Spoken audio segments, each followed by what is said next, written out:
French President Emmanuel Macron. I just like saying that. And by the way, Trump loves the French accent. Did you hear him yesterday? That was hilarious.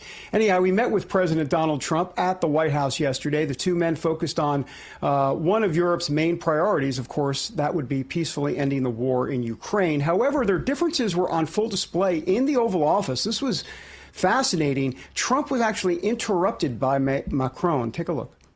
I support the idea to have Ukraine first being compensated because they are the one to have lose a lot of their fellow citizens and being destroyed by these attacks. Second, all of those who paid for could be compensated, but not by Ukraine, by Russia, because they were the one to aggress. Again, just so you understand, Europe is loaning the money to Ukraine. They get their money back.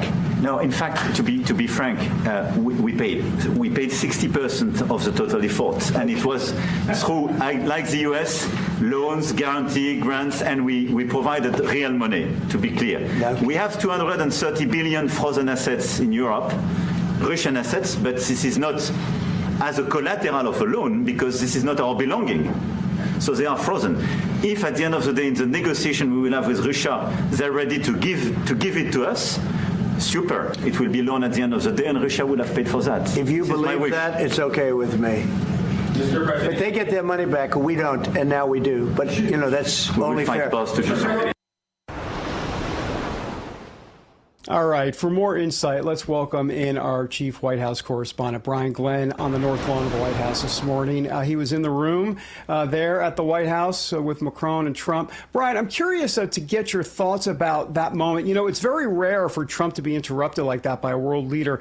And I do want to say before we hear your comments, for the record, I was researching this morning. President Trump was indeed correct yesterday when he said Europe gave Ukraine loans and will be paid back, because the actual EU Commission website says, quote, the loans will be highly concessional to be repaid in the course of a maximum 35 years starting in 2033. So Trump was correct. Yeah, 35 years. Let's let's I know. Well, that's another issue. Yeah.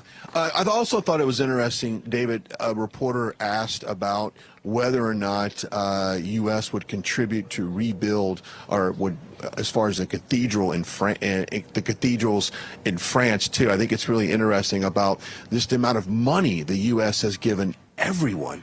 And when you look at Ukraine, rebuilding Ukraine, why should that fall on any more of our tax dollars? It's interesting. Senator Blackburn was just on, and a great interview, by the way, and she's talking about